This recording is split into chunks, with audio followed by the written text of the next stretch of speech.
Ignite to impact. Hey there, this is Dr. Geneva, and welcome to Ignite to Impact, a podcast to inform and inspire positive and meaningful change within ourselves and in others.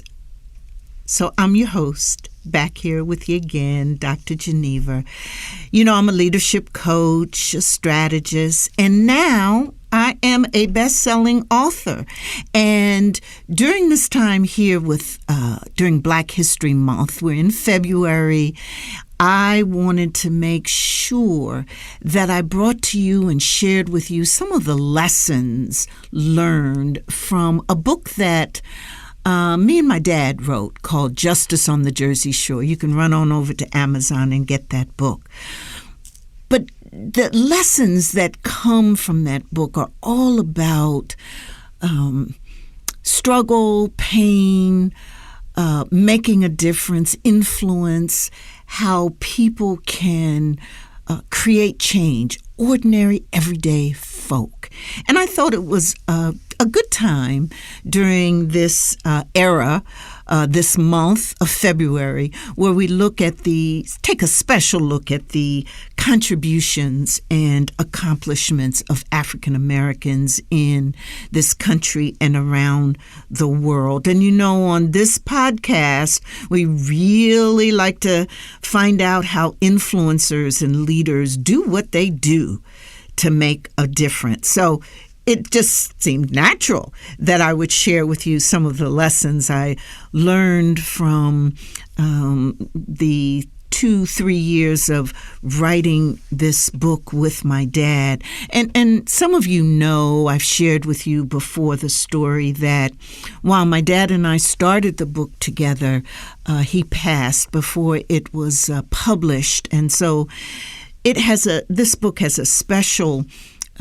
significance, meaning to me, not only because of the time we spent together in writing it, but probably more so for the lessons and the learnings that you can glean from them, that I learned as I was writing it. And one of those lessons that I wanted to share with you today was about legacy.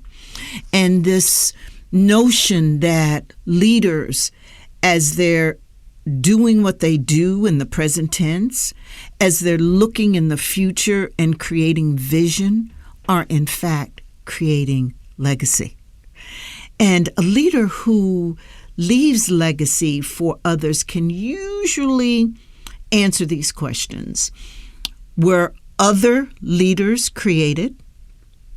Was a successor identified, mentored, and developed?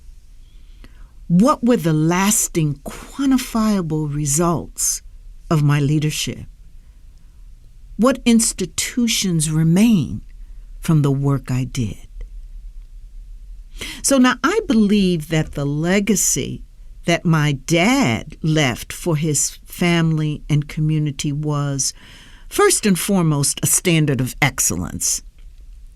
From his record-breaking performance as a high school athlete, which inspired an entire city, to the courage and vision he displayed as a civil rights leader, my dad showed us all how to put forth our best effort into everything we do and live up to our values and ideals at all times.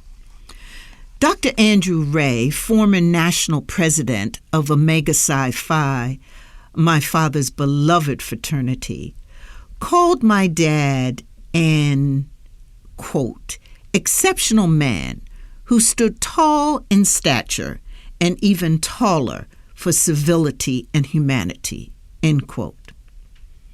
A local community leader in Neptune, New Jersey, where my dad was born, his hometown, Reverend Gertie Washington, has written, Ermon Kelly Jones was a man of selfless bravery, fierce determination, and unswerving commitment to seeking justice and equality for his family and community, end quote.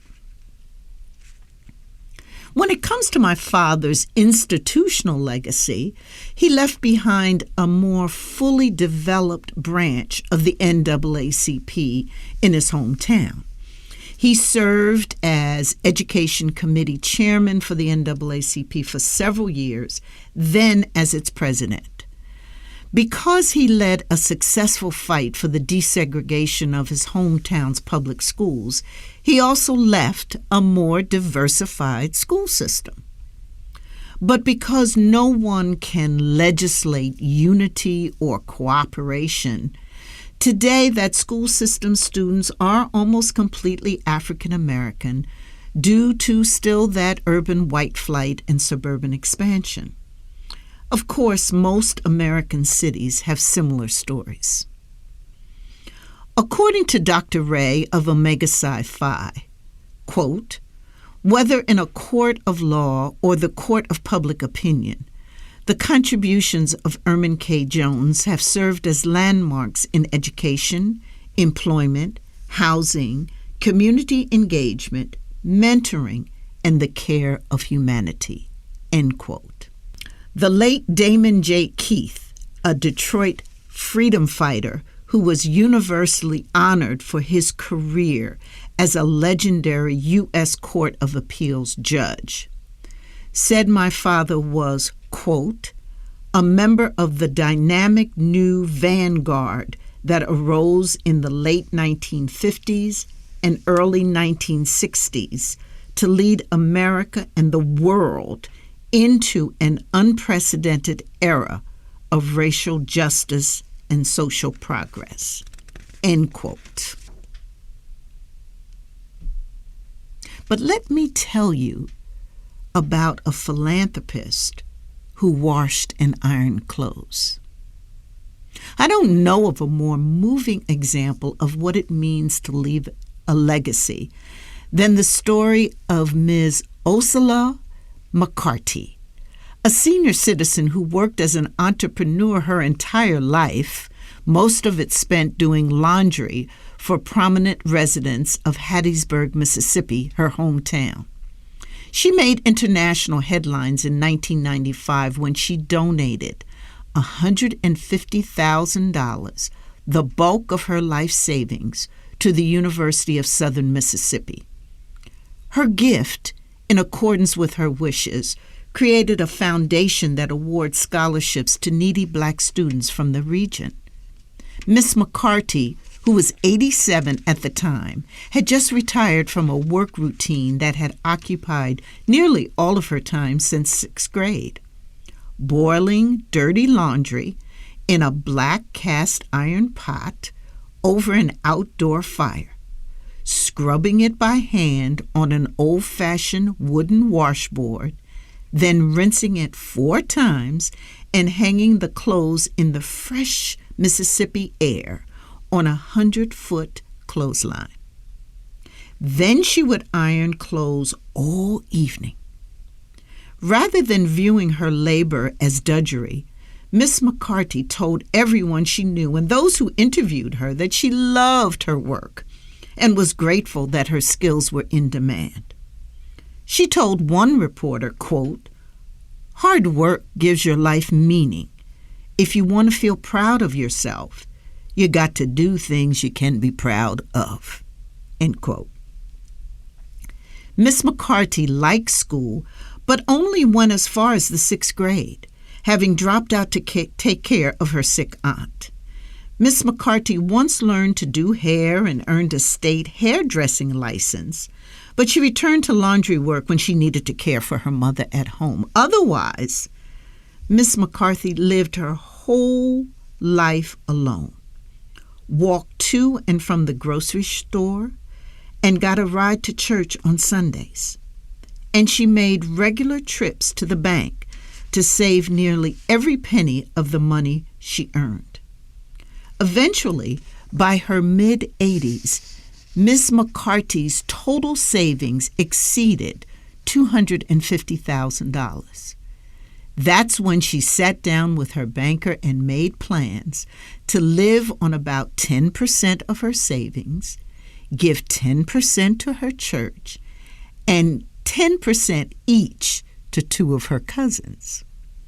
The rest went to help Black students attend the University of Southern Mississippi. She chose that school mainly because it was the major educational institution in her hometown. Miss McCarty passed away at the age of 91 in 1999, 4 years after making her gift to the university. But a few months earlier, before her passing, her goal of seeing Stephanie Bullock, the first recipient graduate from the University of Southern Mississippi, was realized. Before creating her scholarship fund, Miss McCarty had never walked on the university campus, although she lived only 3 miles away. The impact of her powerful demonstration on unselfish generosity has been felt around the world. First of all, 600 Hattiesburg residents, including a group of business leaders in Hattiesburg, made donations that tripled the size of Miss McCarty's gift to the university. In 1995, President Bill Clinton presented her with the nation's second highest civilian award, the Presidential Citizens Medal at the White House. In his autobiography, President Clinton said Miss McCarty was the most, quote, astonishing example, end quote, he knew of someone who gave to others despite all odds. The United Nations recognized her with its Avicennia Medal for Educational Commitment. She got an honorary doctorate from Harvard University. In addition, when CNN founder Ted Turner heard about Ms. McCarty, he was inspired to give $1 billion to charity. Quote, "If that little woman can give away everything she has, then I can give $1 billion, end quote, he said. And a 6th grade class in California recently raised and donated $40 to give to the fund after learning about Miss McCarty from their teacher. How influence can just ripple everywhere.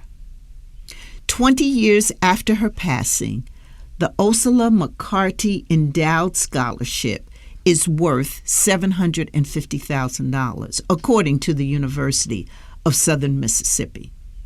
The scholarship fund has provided $370,000 in college sponsorships to 44 students, and Miss McCarty's gift of education, upliftment, and empowerment just keeps on giving, awarding 7 full tuition scholarships every year. A Hattiesburg Recreation and Community Services Center, the Oseola McCarty Youth Development Center, has been built, and in September of 2019, Bancorp South Bank announced a $100,000 donation to the center named in Miss McCarty's memory. Now that's what I call legacy. And that's what leaders should always think about as they're doing their leadership thing, their vision for the future. What is it, and how will it create legacy? So that's another lesson from Justice on the Jersey Shore. I hope you've enjoyed it. You know, when you download this podcast, subscribe to it, give me a rating. I'm on all social media platforms, iHeartRadio, Apple Podcasts. You can find me anywhere. And always you can find me at Dr. Geneva Speaks. That's my Twitter handle. On Facebook, my website, drgenevaspeaks.com. Would love to hear from you. Follow me. I just love sharing these leadership lessons and talking about impact and influence. And as I mentioned in one of my earlier podcasts, I believe. I've got a special feature coming up to Ignite to Impact podcast. We're going to be talking about some really cool stuff, particularly for those of you in my listening audience who are over 50, particularly you extraordinary women over 50. I just can't wait to share with you the things that are coming. So listen, this is Dr. Geneva again, Ignite to Impact. See you soon. Ignite to Impact.